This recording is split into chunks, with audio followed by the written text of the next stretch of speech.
पत्नी राधा रहते थे। उनके साथ वाले घर में एक परिवार रहता था जिसमें मनोहर, उसकी पत्नी मीना और उनकी बेटी पिंकी रहते थे। राधा और मीना बहुत अच्छी सहेलियां थी। एक दिन मीना कुछ काम से राधा के घर गई थी। वहीं पर पिंकी भी खेल रही थी। अरे राधा, अगले हफ्ते मेरे साथ बाजार चलियो, मुझे कुछ सामान लाना है। अरे मैं तो चल लेती, पर अगले हफ्ते मेरे भतीजे की शादी है गांव में। अच्छा, तुम्हारा भतीजा इतना बड़ा भी हो गया क्या? छोटा सा देखा था जब ही आया था। खैर चलो, मैं अकेली ही चली जाऊंगी बाजार। अरे ऐसे कैसे चली जाएगी अकेले? शादी में तुम लोगों को भी बुलाए हैं। मैं आज तुम्हारे घर बोलने ही आने वाली थी। हमें भी बुलाए हैं? हाँ, वो तो अच्छे से जानते हैं तुम लोगों को। तो भैया भाभी ने बोला है कि तुम्हें जरूर लेकर आए। अरे वाह, अब हम गांव जाएंगे, शादी में जाएंगे, बड़ा मजा आएगा। अरे बेटा अभी शांत रह, अभी मुझे घर जाकर तुम्हारे बाबूजी से भी बात करनी पड़ेगी। मीना घर जाकर मनोहर को गांव में शादी में जाने को बोलती है, पर मनोहर फैक्ट्री में काम ज्यादा होने की वजह से मना कर देता है। अजीब, आप तो हमें लेकर कहीं नहीं जाते और खुद भी नहीं जाते, हम तो बस घर में ही पड़े रह जाएंगे। हाँ पापा, चलो ना शादी में, मुझे गांव में बहुत अच्छा लगता है। तुम दोनों चले जाओ, मैं यहाँ रहूंगा। नहीं नहीं, हम आपके बिना नहीं जाएंगे। अरे मेरी वजह से तुम क्यों रुक रहे हो? रवि भाई साहब और राधा भाभी है तो सही। हाँ वो तो है। चलो आप अपना खाने पीने का अच्छे से ध्यान रखना। बस फिर सब लोग शादी में जाने की तैयारी में लग जाते हैं। पिंकी की तो खुशी का कोई ठिकाना ही नहीं होता। सब लोग 2 दिन बाद गांव के लिए निकल पड़ते हैं। पूरे रास्ते सब खूब मजे करते जाते हैं। कुछ घंटों बाद सब गांव पहुंच जाते हैं। वहाँ तो अच्छी खासी चहल पहल चल रही होती है। राधा और मीना बाकी औरतों के साथ बैठ जाती है। रवि भी शादी के कामों में लग जाता है। मम्मी मम्मी, मैं क्या करूँ, किसके साथ खेलूं? अरे बेटा देखो बाहर कितने बच्चे खेल रहे हैं, जाओ उनके साथ खेल लो। अरे छोटू इधर आ, ये है पिंकी और ये हमारी मेहमान है।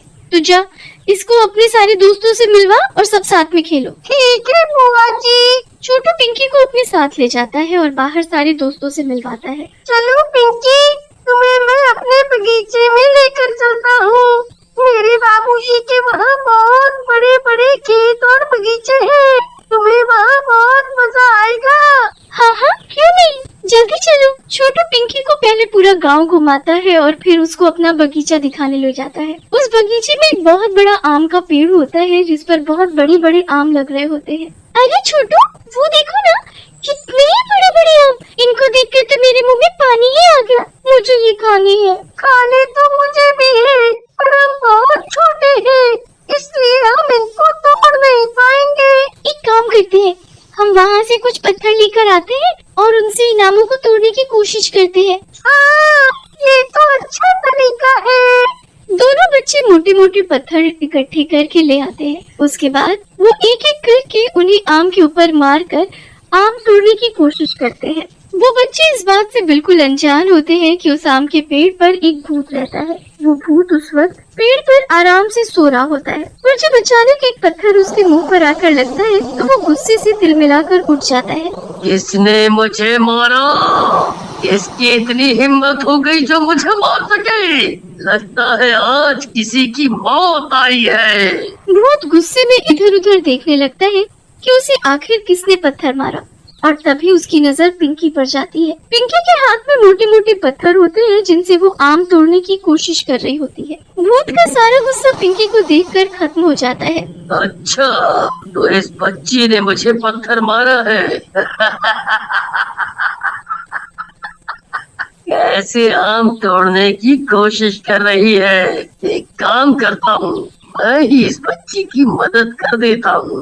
भूत पेड़ में छुपा हुआ ही आम तोड़कर नीचे गिराने लगता है। जैसे ही पिंकी उस आम के पेड़ से आम गिरते हुए देखती है तो खुशी से उछलने लगती है। ये देखो आम, देखो छोटू, मैंने इतनी तेज पत्थर मारा कि एक बार में इतने सारे आम टूटकर गिर पड़े। आज नहीं पिंकी, आज माने जाने को मना किया है। आज शादी की कोई रस्म है, इसीलिए माँ ने मुझे यहीं रुकने को कहा है। बिल्कुल सही कहा तुमने। दोनों बच्चे सारे आम जमीन से उठाकर घर ले जाते हैं। घर जाकर वो मजे से मीठे मीठे आमों का स्वाद लेते हैं। आम इतने मीठे होते हैं कि दोनों बच्चे पेट भर कर आम खाते हैं। अब अगले दिन पिंकी दूसरे बच्चों से जाकर पूछती है कि कोई उसके साथ बगीचे में चल ले, पर कोई भी बच्चा पिंकी के साथ बगीचे में जाने को तैयार नहीं होता। हार कर पिंकी अकेली ही बगीचे में पहुंच जाती है। वहां जाकर वो उसी आम के पेड़ के नीचे जाकर खड़ी हो जाती है और उस पर लगे मोटे मोटे आमों को देखने लगती है। उसके बाद वो कुछ बड़े बड़े पत्थर ढूंढ कर लाती है और उनसे आम तोड़ने की कोशिश करती है। एक पत्थर फिर से उस भूत को जा लगता है वो बच्ची फिर से आम तोड़ने आई है। भूत फिर से कुछ आम तोड़कर नीचे गिरा देता है।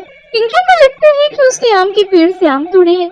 वो फिर से बहुत खुश हो जाती है। जमीन पर पड़े सारे आम इकट्ठा करना शुरू कर देती है। इस लड़की को आम कितने पसंद हैं। रोज ये इतने सारे आम लेकर जाती है। समझ नहीं आता ये इतने आम कैसे खा लेती है। धीरे धीरे काफी दिन गुजर जाते हैं। पिंकी रोज उस आम के पेड़ के पास जाती और रोज वो भूत उसे आम तोड़कर दे देता। पर एक दिन पिंकी आम लेने नहीं आती। भूत पूरा दिन पिंकी का इंतजार करता कि वो कब आएगी, पर धीरे धीरे शाम हो जाती है और फिर रात, पर पिंकी नहीं आती। आखिर वो बच्ची आज क्यों नहीं आई? क्या हुआ? वो ठीक तो है ना? अगले दिन भी पिंकी आम लेने नहीं जाती। भूत फिर से पूरा दिन उसका इंतजार करता है कि वो आएगी, पर ऐसे ही इंतजार करते करते रात हो जाती है और पिंकी नहीं आती। 3-4 दिन ऐसे ही निकल जाते हैं। भूत को पिंकी की चिंता होने लगती है कि आखिर पिंकी आम लेने क्यों नहीं आ रही। फिर एक दिन छोटू अपने बाकी दोस्तों के साथ वहाँ आम तोड़ने आता है। बच्चों की आवाज सुनकर भूत बड़ा खुश हो जाता है। उसे लगता है कि पिंकी आम तोड़ने आई है। वो जल्दी से देखने लगता है, पर उन बच्चों में पिंकी नहीं होती। आखिर सारे बच्चे आ गए, पर वो बच्ची कहाँ गई? वो क्यों नहीं आई? देखो देखो, ये रहा वो आम का पेड़ दोस्तों।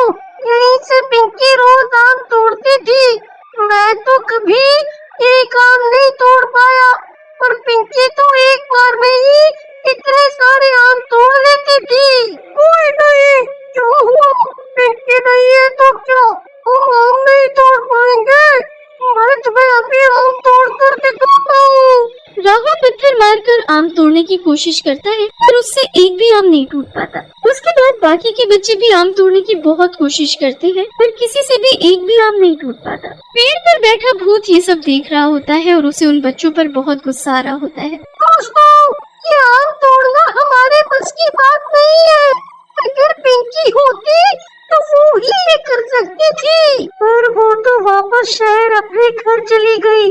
अब उसको शहर से वापस आम तोड़ने के लिए तो बुला नहीं सकते। रिंकू की ये बात सुनकर भूत को समझ में आ जाता है कि पिंकी शहर से आई थी और वापस शहर चली गई। अब उस भूत को बहुत ही बुरा लगता है और उसे गुस्सा भी आने लगता है। वो अपना गुस्सा बाकी बच्चों पर निकालने लगता है। वो आम तोड़कर देने की बजाय उन बच्चों के सामने आकर खड़ा हो जाता है। भूत को देखकर बच्चों की हालत खराब हो जाती है। वो तो डर के मारे कांपने लगते हैं। तुम्हारी इतनी हिम्मत कि तुम इस पेड़ को हाथ लगाओ। ये मेरा पेड़ है और मेरा घर है। इसके एक एक काम पर बस पिंकी का हक है। पर अगर तुमने इनको तोड़ने की कोशिश की तो मैं तुम सबको मार डालूंगा। भूत की ये बात सुनकर बच्चे उल्टे पांव वहाँ से भागते हैं। वो मिट्टी और कीचड़ से होते हुए सीधा घर जाकर ही सांस लेते हैं। उनकी हालत देखकर उनके माँ बाप उनसे पूछते हैं कि क्या हुआ, तो बच्चों की बात सुनकर तो किसी को यकीन ही नहीं होता। आम के पेड़ पर भूत है? मैं तो हमेशा उस बगीचे में काम करता हूँ, पर कभी मुझे ऐसा एहसास नहीं हुआ। अरे पापा, मैं सच बोल रहा हूँ। वो भूत ही पिंकी को रोज आम तोड़ कर देता था। वो बोल रहा था कि आम के पेड़ पर बस पिंकी का हक था और उसने हम बच्चों को आम ना तोड़ने की धमकी दी थी।